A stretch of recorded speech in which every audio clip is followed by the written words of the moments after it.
What if I told you that the real reason Libya was destroyed had nothing to do with protecting civilians? What if the bombs, the chaos, the complete annihilation of one of Africa's most prosperous nations was never about democracy or human rights? What if it was about something far more valuable? Something that disappeared the moment Tripoli fell. Something worth over $10 billion in pure, sovereign gold. Right now, at this very moment, Saif al-Islam Gaddafi, the son of the man they killed to silence, has done something that has sent shockwaves through every Western capital. He's demanding the return of Libya's stolen gold reserves. Not aid packages, not reconstruction funds, not empty apologies, the actual gold bars his father accumulated to free Africa from Western financial slavery. And the silence from Paris, from Washington, from Brussels, that deafening silence tells you everything you need to know. Because if that gold is returned, it won't just expose who stole it. It will expose why Libya was really destroyed, and it will unravel the biggest financial heist in modern African history. A heist carried out not by criminals in masks, but by governments in suits.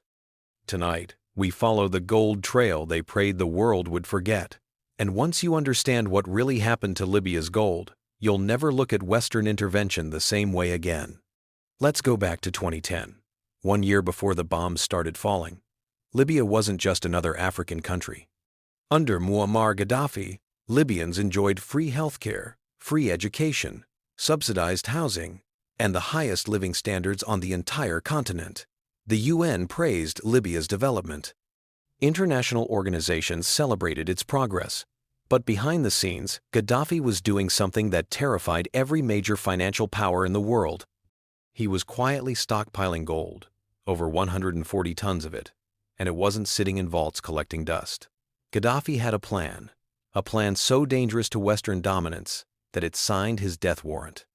He was building the foundation for a gold-backed African currency. Not the dollar, not the euro, not the French-controlled CFA franc that still enslaves 14 African nations to this day. A sovereign African currency, backed by real gold, that would allow African nations to trade oil, minerals, and resources without Western banks taking their cut. Imagine oil-producing countries being paid in gold instead of American dollars. Imagine African labor finally being valued at real prices instead of what Paris and Washington decide it's worth. Imagine the IMF and World Bank losing their grip on an entire continent because nations could finally trade freely without begging for loans designed to trap them in debt. That's what the gold dinar represented. That's what Gaddafi was building. And that's exactly what made him dangerous. France understood the threat immediately. Their entire post-colonial economic system depends on the CFA franc, a currency they print and control, forcing former colonies to keep their reserves in French banks and buy French goods at inflated prices. If Gaddafi succeeded, if African nations abandoned the CFA for a gold-backed alternative, France's economic empire across West and Central Africa would collapse overnight. The United States saw a direct challenge to dollar hegemony in global energy markets. Every barrel of oil traded in gold dinars instead of dollars weakens American financial power. The IMF and World Bank watched their entire loan trap model threatened by nations that wouldn't need their conditional aid anymore. So when Gaddafi started gaining momentum, when African leaders began seriously discussing this gold standard at summits, when Libya's gold reserves grew large enough to actually back a new currency, something shifted. The same Western governments that had praised Libya's development suddenly discovered it was a humanitarian crisis. The same leader they'd done business with for years suddenly became a dictator who had to be stopped. The same country with the highest living standards in Africa suddenly needed liberation, and NATO moved fast, faster than any humanitarian mission in history, because this was never about saving civilians. This was about stopping an economic revolution before it could begin. Then the bombs started falling, and while the world watched explosions light up the night sky, while media cameras focused on rebel fighters and burning buildings, something else was happening in the shadows. Libya's central banking system, one of the most secure financial institutions in Africa, went completely dark. Vaults that had been guarded for decades were suddenly abandoned. Records that tracked every gram of gold mysteriously disappeared. And in the chaos of war, while everyone was distracted by the violence, convoys started moving. Not refugee convoys, not humanitarian aid. These were different. These moved at night, under military protection, heading toward ports and airfields that NATO controlled absolutely. And here's what makes this so damning. Gold doesn't just vanish. You can't misplace 140 tons of gold bars. You can't lose track of $10 billion in sovereign reserves. Gold moves through official channels with paperwork, manifests, authorizations, and armed security. For Libya's gold to disappear during active combat, 3 things were absolutely required. First, military access to secure areas during wartime chaos. Second, air and sea superiority to move massive quantities of precious metals out of the country. Third, institutional power to erase records and silence questions afterward. In 2011, only one alliance on Earth possessed all 3 capabilities simultaneously. NATO forces controlled Libyan airspace completely. Western-backed militias secured strategic locations on the ground. Intelligence agencies flooded into Libya under the cover of stabilization operations. And critically, they controlled what left the country and what got recorded. The official story is that Libya's gold remained safe in central bank vaults throughout the conflict, that it was secured by transitional authorities, that everything was accounted for properly. But here's the problem with official stories. They require evidence, documentation, transparent audits, and none of that exists. No credible international audit has ever confirmed the location of Libya's pre-war gold reserves. No transfer documents show the gold moving into legitimate Libyan government custody after Gaddafi fell. No UN report reconciles what existed before the war with what remained after. Instead, what we have is silence, selective amnesia, and Libyan officials who tried to track the gold either disappearing, going into exile, or suddenly refusing to discuss what they once handled. When banking professionals who managed reserve documentation vanish from public record, when audit trails go cold despite international oversight supposedly being in place, when every inquiry into the gold's whereabouts gets quietly buried under bureaucratic language about complex post-conflict realities, that's not chaos. That's coordination. That's powerful institutions making sure certain questions never get answered. And then there's the timing, the suspicious, impossible to ignore timing. Right after Libya collapsed, at the exact moment when its financial sovereignty was completely destroyed, something interesting started happening in European financial markets. Banks that previously had limited exposure to Libyan assets suddenly showed unusual liquidity during a period when they should have been struggling. Gold markets that should have been volatile stabilized at critical moments. Currency pressures that should have intensified mysteriously eased. None of this was publicly explained. None of it was officially connected to Libya. But the timing, the perfect timing of Libya's gold disappearing and European financial breathing room appearing, raises questions that no amount of diplomatic language can make go away. Because gold doesn't disappear into thin air. When billions in precious metals vanish, someone somewhere becomes substantially richer, substantially more secure, substantially more protected.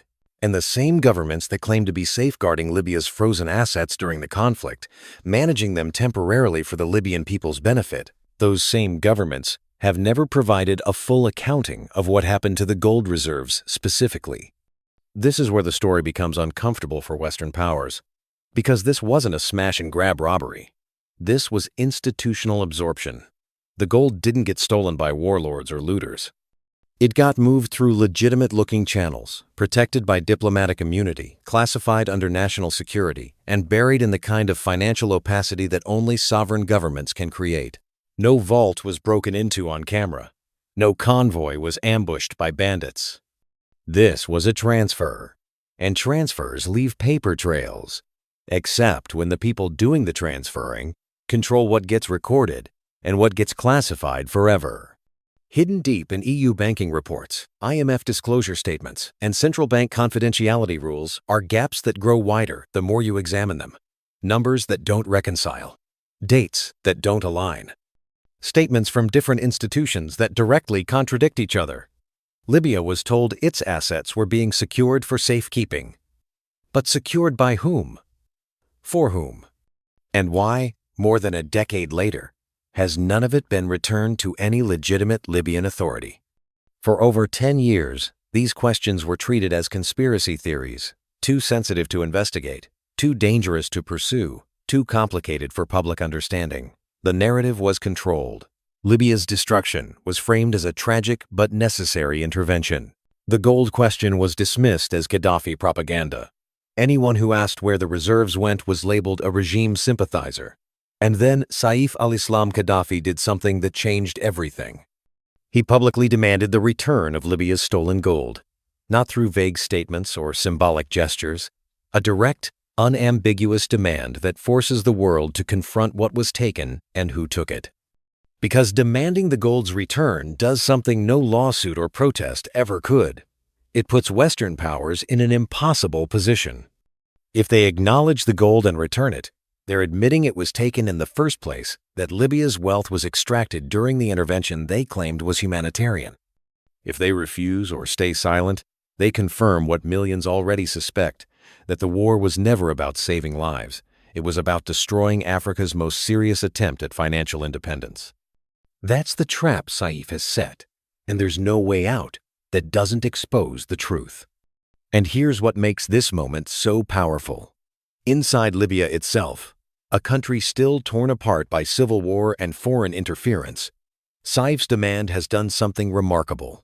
It's unified voices that rarely agree on anything.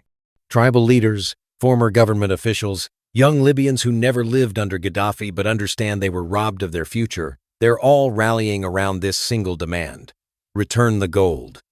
Because this isn't about restoring Gaddafi's regime. This is about forcing accountability for what was stolen from an entire nation under the cover of liberation. This demand has reframed the 2011 war in African consciousness. It's no longer remembered as NATO's humanitarian success story. It's remembered as the largest daylight robbery in modern African history, the moment when Western powers proved they would destroy any African nation that dared to challenge their financial control. The pressure is building now in ways Western capitals didn't anticipate. African nations that stayed silent in 2011 are starting to ask dangerous questions.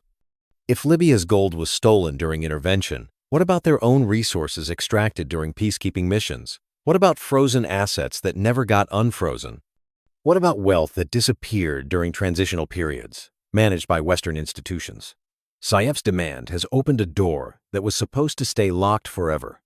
And if he succeeds, if documents surface, if vaults are named, if transfer records get leaked, this won't end with Libya. It will trigger a continental reckoning. Every intervention, every stabilization mission, every humanitarian operation in Africa will be re-examined through the lens of what was actually taken, while the cameras focused on violence instead of vaults. This is why Western responses have been so carefully worded, so deliberately vague. No flat denials, because denial requires explanation. No clear answers, because answers require documentation they don't want public. Just silence, strategic ambiguity, and statements about complex post-conflict financial realities that mean absolutely nothing.